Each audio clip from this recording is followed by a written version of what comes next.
கைது பண்ணாங்க, விட்டுட்டாங்க. அப்படிதான் பாக்குறேன். என்ன கேளுங்க, என்ன சொல்லுங்க. அதான் அவன் பேசணும் தம்பி. அந்த பாட்டு துறைக்கு தெரியாது, அவனுக்கு தெரியாது. அந்த பாட்டை பாடினது நான் தான்.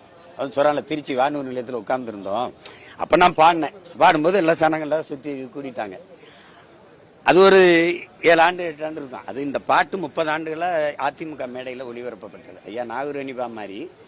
அது கள்ளக்குடி கொண்ட கருணாநிதி அப்படின்னு ஒரு பாட்டு இருக்கு. அந்த பாட்டுக்கு இணையா அதே குரல்ல வேறவங்க பண்ணது. இதை நாங்க அந்த பாடிட்டு விட்டுட்டோம். அதை அவன் சொல்றான் பாருங்க, இதை நீங்க நடவடிக்கை எடுத்தா எங்க அண்ணன் மேலதான் எடுக்கணும் கூட தான் மேடையில் சொல்லிட்டு தான் சொல்றான். அதோட விட்டுருக்கலாம். இதுல போய் சண்டாலான்னு ஒரு வார்த்தை வருதுன்றாங்க. ஐயா ஐயா கருணாநிதி அவர்களே நிறைய இடத்துல பயன்படுத்திட்டாங்க. நம்ம சிற்றூர்கள் எல்லாம் புழக்கத்துல அன்றாட பயன்படுத்துற ஒரு வார்த்தை சண்டால பாவி, என்னடா அப்படி பண்ணிட்டேன். எனக்கெல்லாம் தெரியாது. பாஞ்சாலங்குறிச்சி நான் படம் எடுக்கும்போது